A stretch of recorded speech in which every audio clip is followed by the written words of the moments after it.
Bonjour tout le monde, aujourd'hui on va parler des maillots les plus chers du monde. Donc à la base je voulais faire ça sur les maillots de foot, mais je me suis rendu compte que y avait en gros que 2-3 maillots qui étaient partis aux enchères assez chers. Donc j'ai décidé de faire ça sur tous les sports confondus. Vous m'excuserez, je ne connais pas les joueurs forcément dont je vais parler, hormis ceux de foot, hein, logique.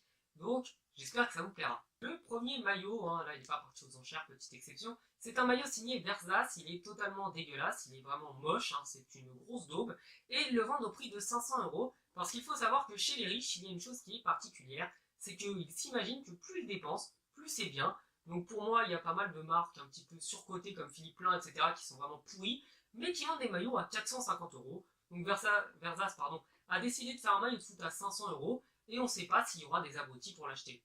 Ensuite, le maillot de Zidane porté lors de la finale 98, là encore un maillot de foot. Donc celui-ci est estimé entre 20 et 40 000 €.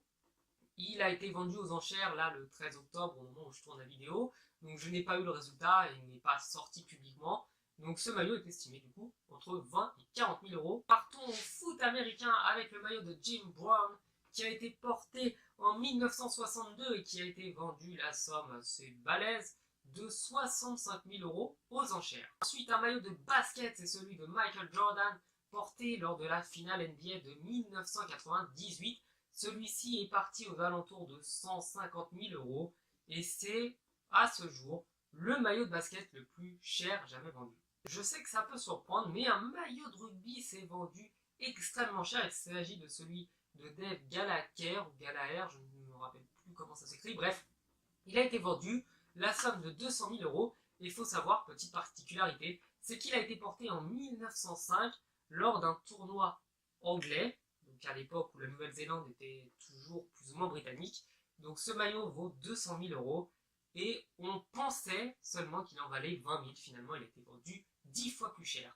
Donc un maillot maintenant porté pour le hockey, hein, un sport pas très développé en France qui a seulement quelques joueurs professionnels. Donc il s'agit du maillot de Paul Anderson porté lors d'une finale en 1972, c'était les Summit Series, donc je ne sais pas trop à quoi ça correspond, il semblerait que ce soit un tournoi entre le Canada, la Russie, enfin bref, tous ces pays-là qui étaient organisés en 72, et donc le maillot a été vendu aux enchères un petit peu plus de 1 million d'euros. Pour conclure, le premier, celui que vous attendiez, il s'agit d'un maillot de baseball, il a été vendu un peu plus de 4 millions d'euros et il appartenait à Babe Ruth en 1920, donc c'est un maillot, une part d'histoire.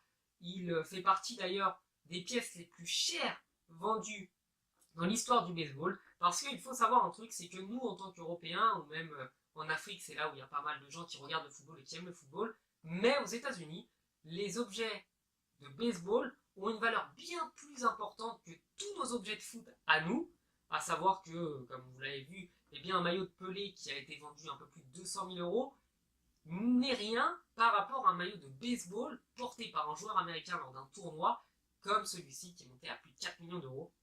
Bon et bien voilà, j'espère que la vidéo vous aura plu, j'espère que vous aurez appris des choses. Je vous mettrai si vous souhaitez les sources, hein, donc c'est dans tout ce qui est Hall of Fame, etc.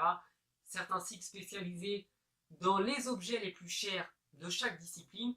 Donc j'ai repris les sources comme ça, hein, puisque je ne vais pas l'inventer dans mon grand chapeau, je ne vais pas sortir ça comme un lapin. Donc j'espère que ça vous aura plu encore une fois, et vous pouvez vous abonner à ma chaîne pour de nouvelles vidéos, et je vous dis à la prochaine, ciao.